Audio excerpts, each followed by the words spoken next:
Assalamualaikum warahmatullahi wabarakatuh. Halo semuanya, jumpa lagi dengan saya Chow Sing Sing, kurator dari podcast Horror Night Story. Halo, apa kabar semuanya? Semoga kalian semua sehat-sehat ya. Dan seperti biasanya, pada hari ini saya kembali dan akan menghadirkan sebuah kisah mistis untuk kalian semua. Kisah mistis kali ini saya datangkan dari treat horornya. Bukan treat ya, lebih tepatnya kiriman email dari Mas Stranger Talk yang kemarin sempat bercerita tentang mudik itu ya. Jadi ini adalah cerita kedua dari Mas Stranger Talk lewat email. Bagi yang mau kirim cerita silakan seperti Mas Stranger Talk ini ya. Lewat email bisa, DM di Instagram saya juga bisa. Oke, daripada kita berlama-lama, mari kita simak ceritanya. Selamat malam Mr. Chow Sing Sing. Terima kasih sudah membacakan cerita dari saya Stranger Talk dengan tema mudik kemarin. Pada kesempatan kali ini saya akan kembali bercerita tentang rumah nenek saya yang juga memiliki lumayan banyak cerita misteri di dalamnya. Seiring keluarga besar kami mudik ke sana. Sebelumnya akan saya jelaskan dulu kondisi rumah nenek saya ini. Beliau ini tinggal di perumahan rakyat yang notabene adalah perumahan tua di tengah kota Pati. Nenekku penghuni tertua yang masih hidup di perumahan itu dengan usia yang sekarang 93 tahun. Seperti orang yang sudah berumur pada umumnya, beliau juga sangat menyukai kucing dan memelihara banyak sekali kucing di rumahnya. Tepat di belakang rumah nenek ada sebuah gedung peninggalan Belanda yang sampai sekarang masih berdiri kokoh dan dialihfungsikan sebagai gedung pemerintahan. Konon, di tempat itu dulu para PKI diculik dan dibunuh. Nenek saksi hidupnya. Mereka ditembak lalu mayatnya dibuang di kolam yang berada di depan gedung tersebut. Sehingga sampai sekarang aura mistisnya masih sangat terasa. Dan sesekali jika kalian beruntung akan melihat ikan yang hanya tinggal tulangnya saja berenang di dalam kolam itu, entah malam ataupun siang hari. Dan para arwah TKI itu, PKI ya maksudnya, arwah PKI itu juga diikat di pohon lalu ditembaki. Sehingga jika dilihat dengan teliti, di pohon masih sering ada peluru yang tertancap di pohon-pohon besar yang tersebar di sekeliling bangunan tua itu.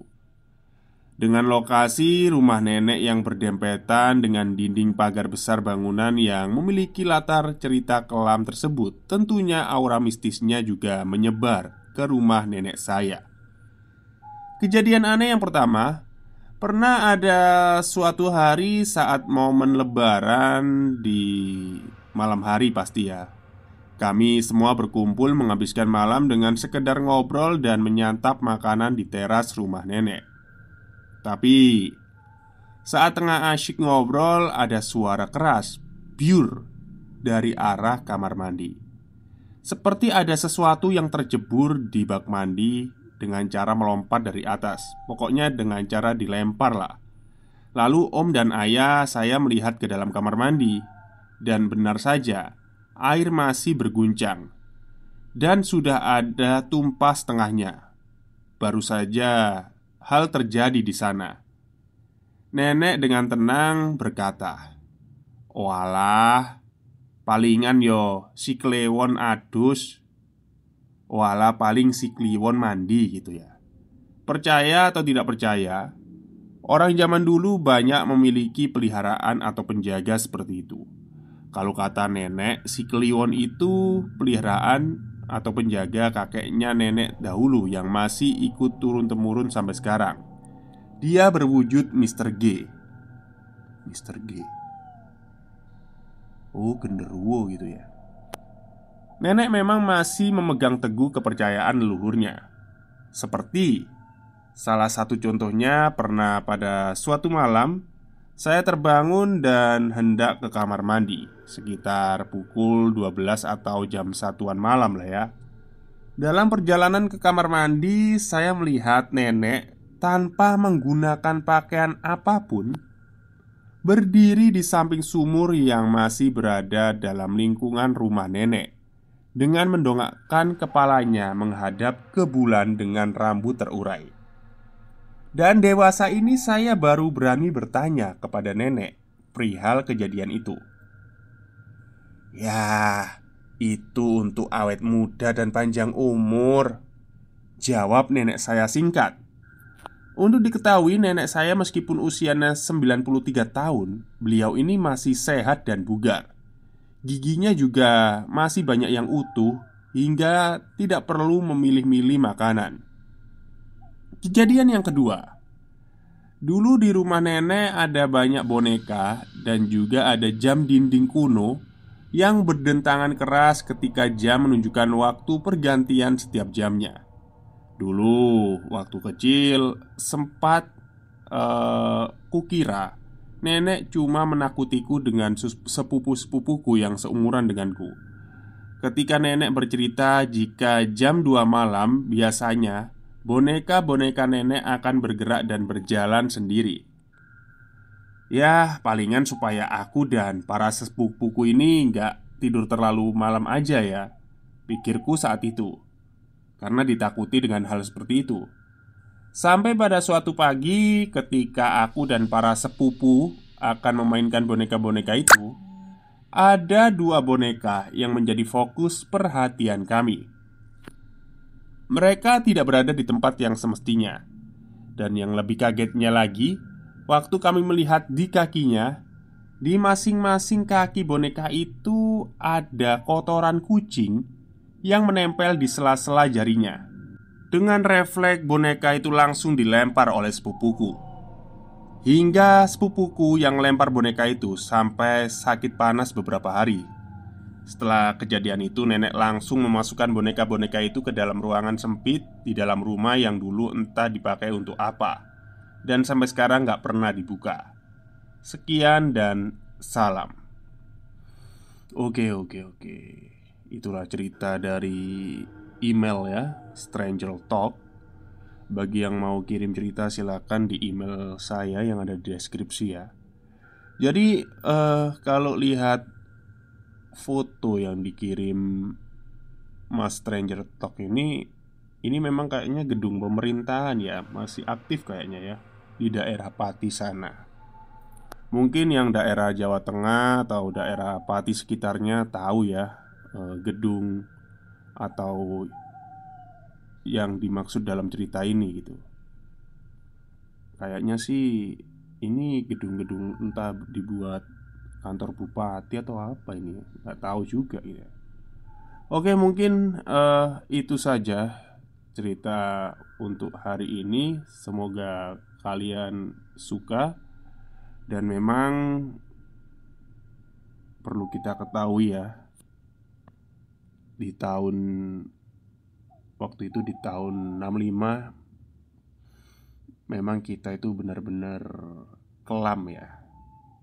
Zaman-zaman PKI G30 SPKI itu 65, dimana orang kita dibantai. Pada akhirnya kita bisa membalas lewat ABRI ya. Dulu saya ingat sekali sungai pinggir rumah saya ini, katanya ini cerita dulu itu bekas pembantaian PKI. Jadi waktu itu ibu saya itu masih kecil gitu ya, masih kecil sekali. Itu katanya sungai itu nggak pernah yang namanya bersih, selalu ada darah. Dan dulu kakek saya juga orang yang bagian nangkap-nangkap PKI-PKI itu. Jadi kayak ketika udah ketangkep sama orang-orang itu disembelih, digorok, kepalanya dibuang langsung ke sungai, badannya dibuang langsung ke sungai. Bahkan dulu waktu SMP itu saya ingat betul ya. Jadi sekolah saya waktu itu perluasan. Kebetulan belakang sekolah itu sebuah, bukan sawah ya, bisa dibilang itu kayak sungai tapi sungai kecil, got gitu. Akhirnya perluasan sampai sana, sungainya itu nggak tahu gimana caranya, pokoknya dialihkan itu. Nah, waktu dibangun di situ, diperluas itu sekolah itu, si penggalinya, maksudnya tukangnya itu nemuin kerangka manusia. Ada dua orang, cuman tanpa kepala. Sempet rame, polisi juga datang waktu itu. Saya masih SMP kelas 1, kelas 1 waktu itu. Masih baru ya. Jadi takutnya kan terjadi pembunuhan gitu ya, terus bangkainya disembunyikan di sana. Tapi ternyata setelah diuji forensik, dimasukkan di lab, ternyata itu memang tengkorak sudah lama, jenazah sudah lama, dan bisa dipastikan itu kemungkinan besar adalah ya mayat korban PKI atau PKI itu sendiri gitu. Ya, semoga kejadian seperti itu tidak terulang lagi ya di negara kita tercinta itu, tercinta ini maksudnya. Ya memang sebuah revolusi itu membutuhkan pengorbanan yang besar, bahkan nyawa. Mungkin itu saja ya, cerita untuk hari ini. Kalau terlalu panjang bisa kita bahas politik nanti. Oke, mungkin itu saja. Wassalamualaikum warahmatullahi wabarakatuh.